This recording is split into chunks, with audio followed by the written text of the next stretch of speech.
This is David Daniel with the Centreville Press, and we're very fortunate today, which is February the 16th, to have a special guest here from the north end of the county. We have Mayor Jeff Dodson with us, and we're very appreciative of you coming by, sir. I know you folks are a little bit tired because you've been on a journey today, and your wife has been involved in a lot of the things that she's so good at down in Dothan, so I appreciate that, and hopefully she'll share something with us a little bit later about that. Well, we appreciate being here. Thank you. Thank you, Jeff. I know you have received, and as I've sent out to all of our leaders in the county, a questionnaire, has 4 questions on it, related to the COVID funds that each community has received. And I'm getting good feedback from that. I've already had a couple of interviews, and everybody's been very helpful in explaining where things stand with that. And I only got a couple more. You're my 3rd interview, and I do appreciate you stopping in. Yes, sir. But before we get into that, tell us what's going on in Woodstock, Alabama. I know you got the music festival coming up. Yes. I know you got a lot of things happening. So let me hush and let you have the floor. Well, also, since you mentioned the music festival, I'll start with the music festival. Music festival is going to happen Saturday, May 7th. I cannot tell you who the headliner is at the moment, but I'll say this: it'll be the largest headliner we've had to date, and well, considering we've had the Kentucky Headhunters and Colt Ford and such, Sugarcane Jane and such as that, it's a real big deal. So we're real excited about it this year. So it's a big event It for is this big. community. This county has got something special going on. It with does. that. It does. And the event, like I said, the event will happen at Holiday Raceway. So it's a great venue for that event, great outdoor event. So everyone's welcome to that. So, but in other news, I mean, we got a dirt mound on every corner in Woodstock. It seems like from exit 100 all the way down to 97, and especially right where we have all the construction going on with the road. 11 coming from Mercedes and where it'll meet at Highway 5. And so we'll be thrilled when that project's done, but it's going to be a while. So we're looking forward to seeing what that brings. So, Well, you folks sure have a lot going on up there. Now, I'm amazed. I've been around long enough to remember when there wasn't a whole lot going on up in that neck of the woods, but it hadn't been that that has long. changed. Yeah, that has changed. Yeah, that has changed. Listen, I mean, I think the county as a whole is growing as well, and it's got to come in. We're the gateway city coming into Bibb County, so and then of course half of our town is in Tuscaloosa County. So, but a lot of retail construction going on. Especially at 100, we have a 50-acre development there, and looking for a place for. If there's a place there for 2 hotels, a couple of more restaurants, Dock in the Box places of that, and we're looking at developing. We're in talks now about the corner of 5 and 11, and so that's probably one of the best lots in the county for development, and so there's talks in that, so, and serious ones, and so yeah, that and housing is something that's, housing is needed in the whole county. I mean, I think we're pretty, we can all agree on that, but man, we're busy, and it's good busy, so we're excited. well, you have a good right to be, sir. There's a lot happening up there, and you've got a world-class automobile manufacturing plant right there, right next to City Hall almost. Right in the It's backyard. absolutely, man. If anybody hadn't been up there and seen it, you're missing something. You need to drive up there and see what's going on in Woodstock, Alabama. You can look at it on Google Earth and tell a lot. Yeah. But Woodstock, Alabama is not the Woodstock I knew about 20 years ago. That's for sure.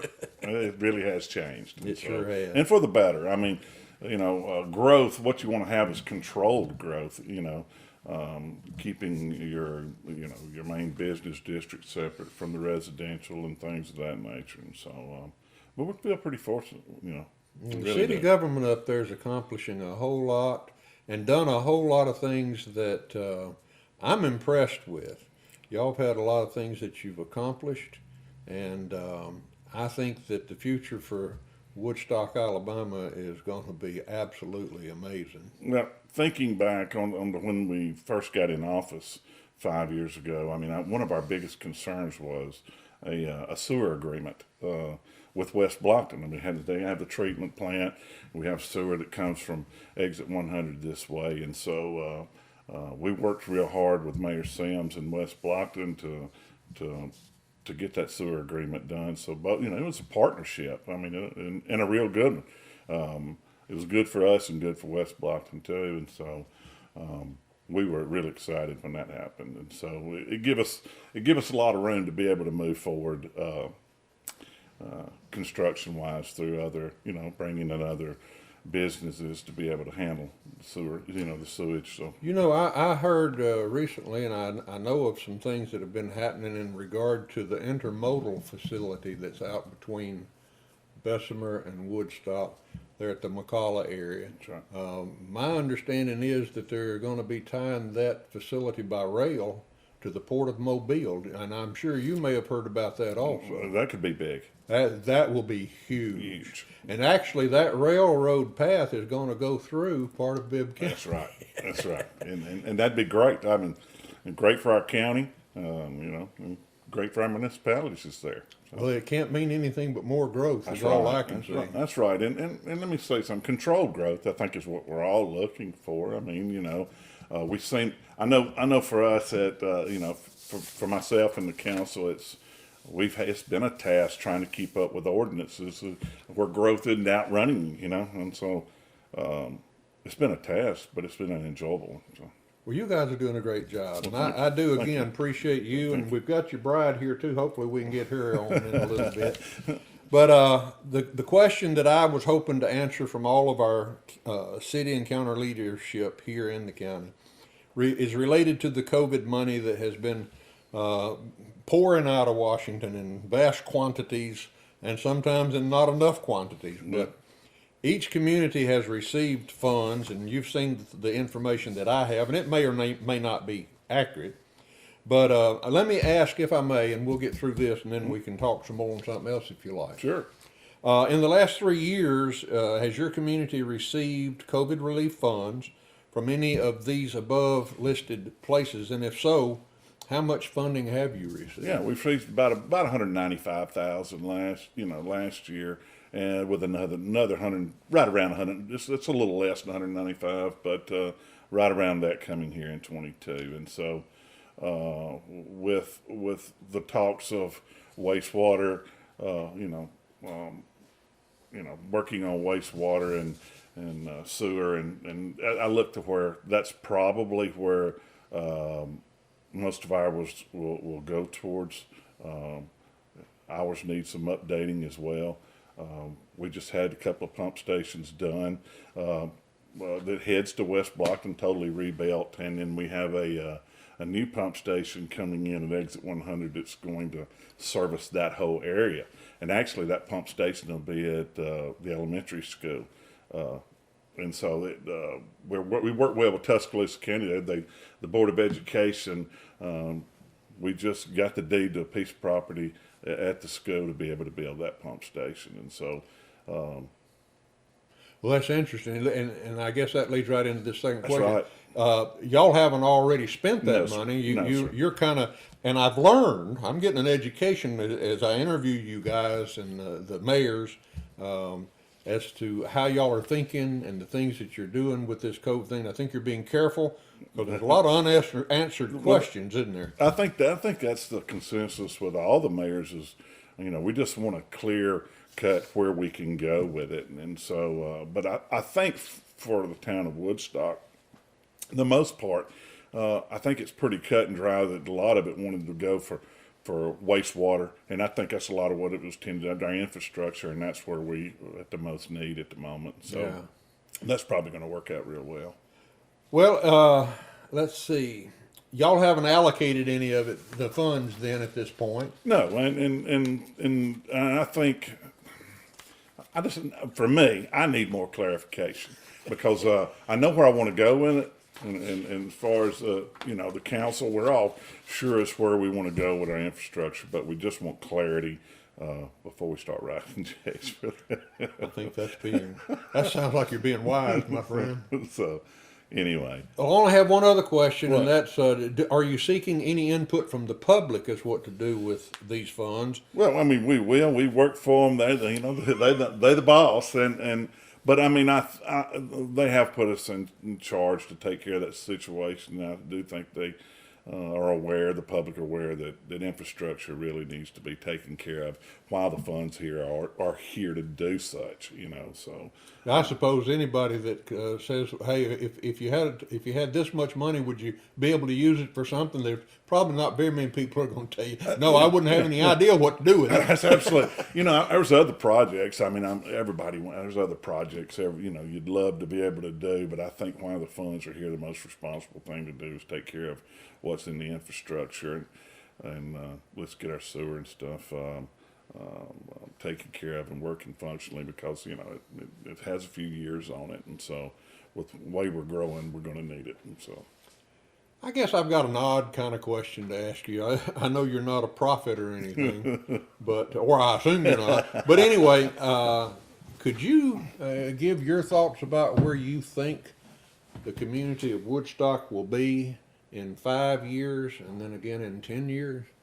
Well, seeing us grow, you just want it to be positive growth. I think you're going to see some change on 97. And I think you're going to see it in the next 5 years. Across, if you will, the interstate there at 97 is just a lot of land that leads to exit 100 that hasn't been developed yet, and so I think it's prime to see that area from 97 to 100 really grow in the next 5 to 10. That has to be a major growth there, and so I saw that there was a large warehouse that recently that Mercedes had leased, or that's right, yeah, huge facility. Mm-hmm. And so with that exit up there, I think if we were able to develop 97, we've talked about the school road, Youngblood Parkway that leads out to the elementary school. We've talked with Tuscaloosa County as well about extending that road to 97, and listen, that would not only would that help the local resident maneuvering to the school or coming from 216 to 97. Not only would it help with that, but it also helps service vehicles, police being able to get back and forth. They most of the time they're traveling. You're traveling up the interstate for most of the part, and we'd love to see them be able to cut through there. It'd change. I think it'd make a major change in the congestion on 216. And not only would it help that, would it help with safety and police being able to travel back and forth. If it's something that we could help with, we'd be interested in trying to do anything we could to help see that happen too, because it would make it a safer traveling. No doubt, no doubt. Question. It's a congested area at 216, and there's going to be a lot of work there. So I look for a big change there as well. Yeah, listen, with the way 11's changing to a 4-lane coming to tie into Highway 5 there at the intersection, there's going to be a change in that intersection, which could change businesses in there. And like I said, there's talks of the development of the corner of 5 and 11 there, so it could be Got a lot major going operation. on, man. That's amazing. So we're happy. We're really happy. You're a busy man, ain't you? We're busy, and let me say this: I am blessed with one of the best staffs anybody could have, and You are, and, yeah. and I'm talking total, whether it's the town clerk or the court clerk or the police chief, assistant chief. I mean, I'm just a building inspector. I'm just blessed with a good group of people that keep it together, and they work as a good team to do what we do. And Well, I think we've been experienced a pretty little bit of that just recently. I had an article that came in to me talking about the cleanup on the Eastern Valley Road there, Yeah. and that was pretty impressive to me. The whole community came together and just cleaned up the roads. And That's right. That was. I would encourage the whole county to get involved. We talked about that at one of our, I can't remember the meeting it was, but Joseph Marchant brought that up, and we all got together and agreed, hey, we'll tackle our end, you tackle our end. And then through COVID, a lot of things kind of went by the way. But local churches and the fire department and all got, and our police department got together, and we went out and cleaned up Gray Hill Road, and it was a main thoroughway coming into Woodstock. Well, it's one of the most embarrassing things this county's got, I think, is It's- especially in the wintertime when the leaves are off the tree. Absolutely. It looks like everybody in the county's throwing garbage out on the side of the road. And I would encourage people, look, it don't belong there. It's your garbage. Take it right. home with you. That's right. It ends up one of the big things. It's one of our biggest treasures here in Bibb County is that Cahaba River. My kids have swam there, fished there. Me and Cheryl, one of our first dates was at the river, and it means a lot to us. But every time you throw something off in that ditch, that's where it's going to travel to.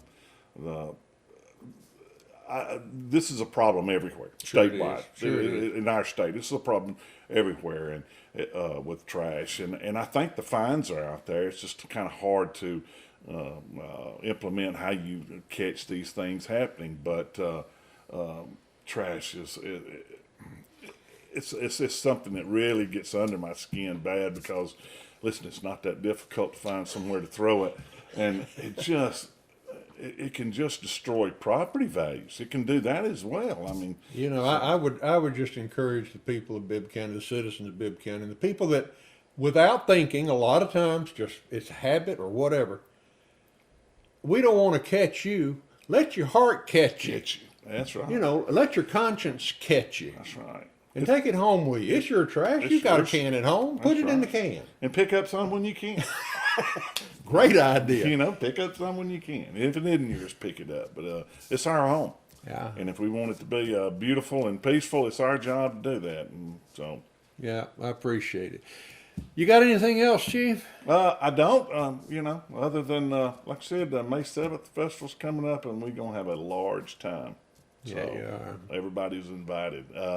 This year's proceeds, let me mention that. And, you know, this year's, you know, we have it's the concert's free, but what we do, we take up a donation, a parking donation to come through $10 every year, and we send it to a charity. One year we sent it for the senior center. We've done it for the library. We've done it for the ballpark and the Dixie Youth League there.